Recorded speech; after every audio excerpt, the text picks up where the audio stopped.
XFM 104.9. Lovely, that one. Brilliant, isn't it? The acoustic version of Just Like Heaven from The Cure's double CD. I'm loving it.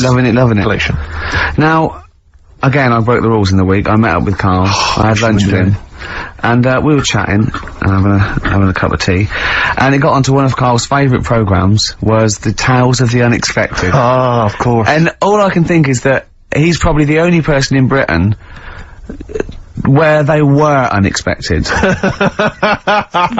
mean, to him, when that twist came in, and you go, gee, I can't... Yeah. Oh, God. Can't believe So it was the tree that did it. I mean, he was probably the only... And we were telling all these stories of horror, and he liked horror stories. And I told him this story. And I don't know if this had come across in the radio, but I told him this story. It was a short. It was a horror short. This was a film you saw, was it? Yeah, yeah. And, what it was, it started off just there'd been a car crash. You see, it's a horrendous wreck. And you saw it from the point of view of the person in the car. And he was calling for his mate, and he was going, Dave... And he sort of looked over and saw a body without a head that had been thrown at you. He goes, oh no, Dave. And then into the field of view came Dave, his mate, and looked at him with a look of horror, and then it sort of went black and you realised that he was just a head, and it had been his body. Oh wow. Right? Yeah. And I said, then it came up at the end, at the, executions in the French Revolution, people experience consciousness for, you know, and he went, oh, no, he said, it wouldn't be for that long. And then he went, if it was a chicken, it would work.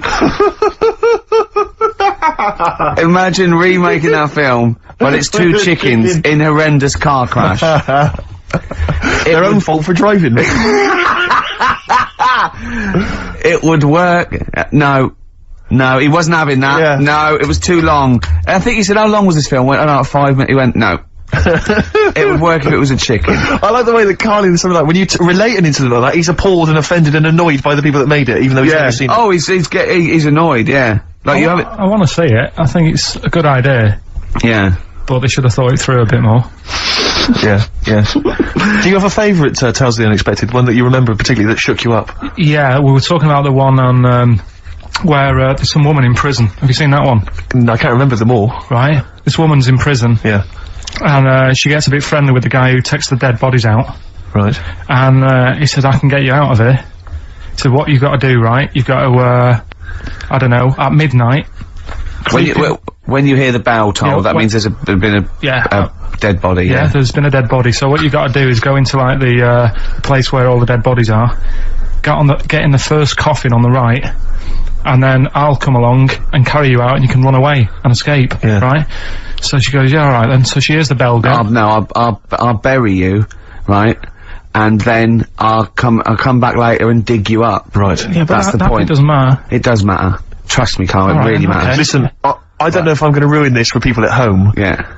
Can I just skip to the end? I would imagine that she gets buried and he doesn't come back, and she has to get buried alive. Better than that. Okay. Yeah, she does it, she gets into the coffin. Yeah, shh. Go on. Right. So she gets in the coffin, and she's lying there for ages. She's buried. You can feel a bit of movement going on, so she's obviously, you know, being carried somewhere, so she's thinking, this is it, I'm getting out. And she's lying there for ages and thinking, why isn't someone coming and lifting the lid off this? Do you know what I mean? Letting me get out. So she's really bored. She gets a lighter out, right? Lights it to have a look at who she's lying on. It's only the fella who said he'd help escape. Oh. How bad is that? That is...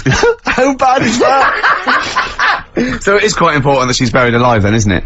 In retrospect, you realise that the jeopardy is that she's buried alive and can't get out. Yeah. It makes it so much worse, doesn't it, than just like lying in the morgue and going, actually, I'm getting out of here. Yeah. This isn't gonna work. Look at Carl's face, having told that, he's so pleased. His face is lit up, he's beaming like a child. Have you seen any? Is that your favourite horror thing ever? That's a good one. And let's see if anyone knows what the finger is. When that bloke was under the ground, wiggling his finger. We're talking about one with, some fella who's stuck in the ground or something. This is a motif I noticed in your particular favourite ones. Yeah. Right. People stuck in the ground. Go on. Right, so it's a fella, a fella stuck. Now, I seem to remember it just being his foot, to be honest, being stuck in a hole. And no, he was under the ground and he got a little thing out of the pavement and he put his finger up and wiggled it to try and attract attention. Then you see a woman come along and her stiletto heel just knocks his finger off. You see, I'm wondering whether it's the same one as I saw. Yeah, it could be two like that, couldn't there? They were running out of ideas by the last series. It's a big theme in Hollywood. Or, what was that one you told me about with the porn? That was a good one. Oh, this was fantastic, right? Right. There was this, Sorry, can I just check now? We're just remembering classic episodes of the Tales No, this is important. Well, I saw one, right? I saw one, on Tales Unexpected, right?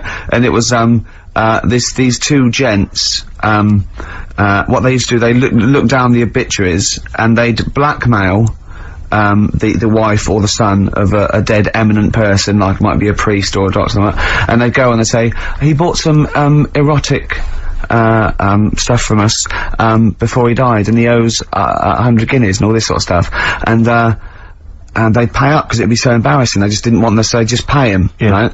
And this one bloke said, who are these people? I'll meet with them. And he goes round there, and he goes round, and they go, your father, he goes, my father could not have bought any erotic material from you. No, he did, he goes, he couldn't have, he's blind. Right, and that was the twist. And Carl went, so it was magazines, not videos then. Yeah. Now think about it, Steve. Is that so stupid? Well, presumably it was set in olden times because people, professional pornographers don't tend to call it, you know, erotic material. Yeah. They tend to call it, you know, juicy jugs or whatever. But more than that, I don't understand how a video is going to be any use to a blind person either. I know that you can hear the sound, Carl. Yeah. Look at him nodded like he caught me out. Yeah, what sound will you hear? Do. Your meter needs looking at? Yes. Cut. What's then? What's that? Then it's just noises, isn't it? Occasional groans. Yeah. Right. You could listen through the wall at your neighbours. He does. I mean, that's why I save a lot of money. But I thought you were going to point out, Carl, that they could have had a Braille porno. Now, have you thought of that? Look, feel the lumps on that. Exactly. Think about it, Carl. Think about it. You're excited now. Yeah. Your girlfriend's away, Carl. Yeah, the cheese grate is only under the cupboard. No, she's a good-looking lady. Oh. Next, we've got White Van Carl. Alright. Star Sailor, poor, misguided fool. Well, it's time. Well, go on. That time, isn't it? Yeah. Play the jingle. Yeah. White Van Man, Carl. Brilliant. Recorded at great expense, that jingle. Yeah, this is where we just hijack an idea from The Sun, which is White Van Man, where The Sun asks, in this instance, a cabbie by the look of it. Oh no, a fruit and veg shop owner. Ours is slightly different because The Sun sort of like, pick on a perfectly normal member of the public. Exactly. So that's where we've got the upper hand. Yeah. And they ask him about the you know, the hot potatoes. This week, Carl, my first question to you, well, your thoughts please on the criticism of the BBC over their coverage of the Queen Mum's death. What do you make of this? You're aware of all the criticism that Peter Sissons asked some probing questions? No, I thought it wore a burgundy tie. I thought that's it, yeah, he just had it didn't show respect, he just had a burgundy tie on. See, that's not really not showing respect, is it? No, it's not. You know, you show your respect by sort of doing the news on it, giving her a bit of coverage, and showing, you know, what a good woman she was or whatever. Yeah. And then you move on to sport news or whatever. Do you know what I mean? Yeah. I totally agree. I don't like the way everything's morbid. I was thinking about it. It's like, you know, the way in birthday cards and that, people always put funny things in them. I think you should save things like that for funerals, for like funeral cards and that, and try and cheer people up at times when they're low. Do you know what I mean? Because on your birthday you're quite happy anyway, so you don't need someone putting a funny comment in a card. I think, you know, when you send a card... What would you suggest? Well, you know, whoopee cushion on the vicar's chair, how would you liven up the funeral? Just little things in the card, I mean, just writing stuff like, well, you know, at least you're still alive, or whatever. So as you're giving the eulogy... So, that'd be good. So suppose someone's husband's killed in a car crash, you go around with some flowers and a little card, and it says, at least you're still alive. Well, maybe something funnier than that.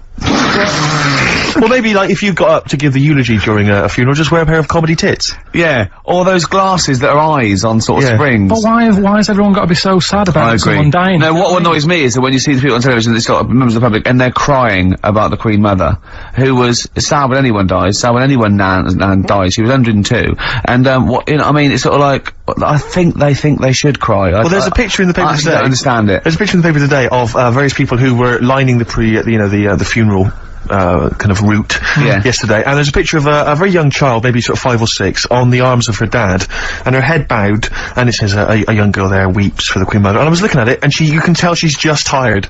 Well, she's just tired and bored. It's so transparent that it's not crying. It's most just, what are we doing when their nan dies? Exactly. You know, it's sort of like. But what is a 5-year-old girl gonna be? Why is she gonna be crying? The Queen Mum said, "Oh, I can't believe it." Yeah. Teletubbies? No. The Queen Mum. Oh, not the Tweenies. No, it's all in a minute. Yeah.